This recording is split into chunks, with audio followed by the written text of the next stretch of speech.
CBS This Morning, we're hearing more from the women who accused Virginia's lieutenant governor of sexual assault. Vanessa Tyson and Meredith Watson say they've never met. They both want to testify in front of the Virginia General Assembly against Justin Fairfax, who was second in line for the governor's seat. Now, he denies their assault allegations adamantly. Watson went public just days after Tyson. She claims that Fairfax assaulted and raped her in 2000 when they were both students at Duke University. Some of the details that she shared with us are very disturbing. How did you know Justin Fairfax?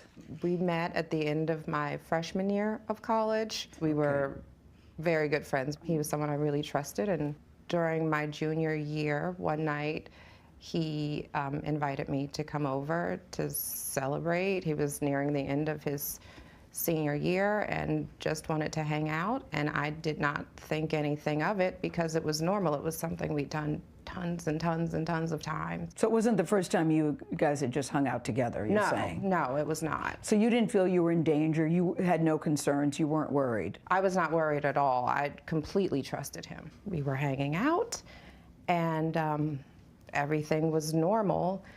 And at one point, he left the room, and when he came back in the room, he sort of stood blocking the door. It was sort of imposing the way he walked in the room, and he shut the door, and it was sort of like simultaneous. I heard the door click and the light went off. Click, like locking the door. Mm-hmm. And you think what?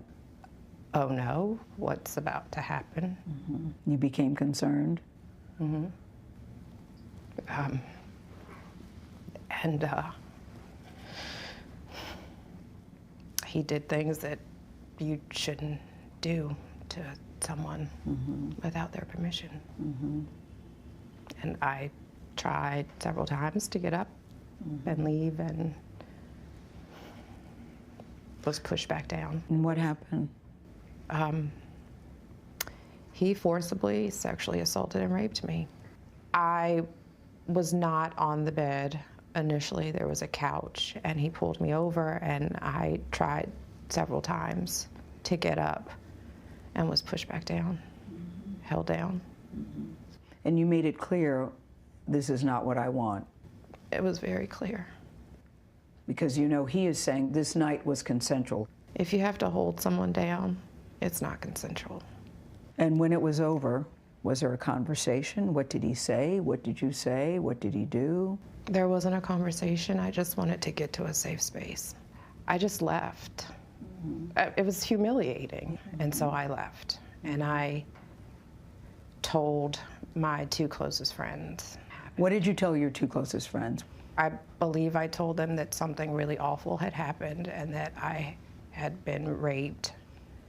And I think I said that I was so humiliated I didn't want to talk about it anymore. Did you tell them that Justin was the one who had done this to you? I did. Or you just said, no, I told them exactly who it was. How do you process that after it happens to you? It was a huge betrayal. He was my friend.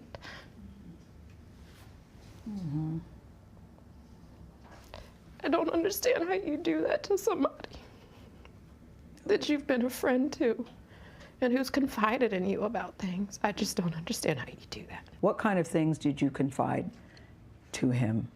He knew that the year prior that I had been raped by someone, and that nothing was done about it.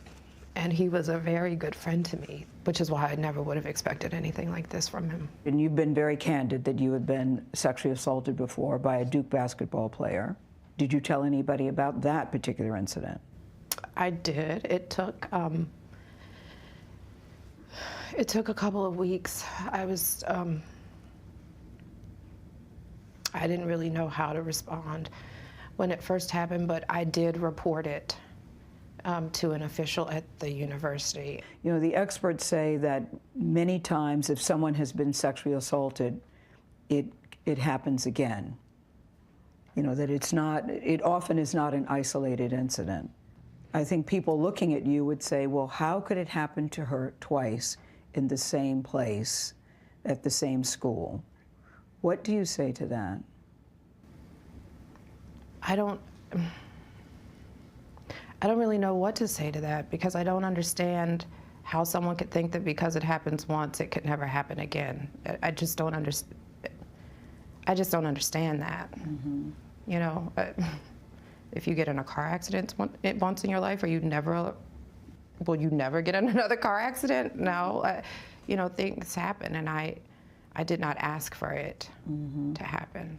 You feel that Justin betrayed you because you had confided in him about that incident? Yes.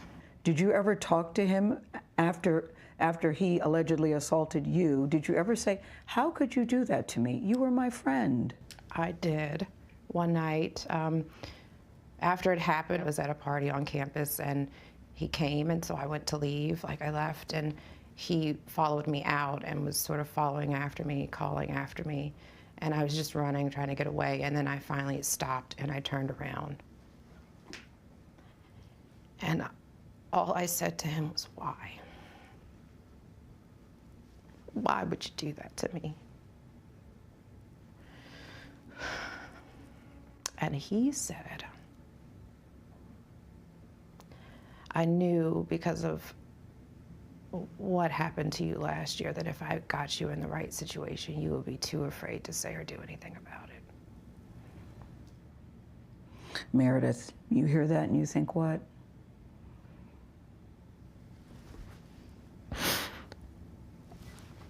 He knew what he was going to do that night when he asked me to come over.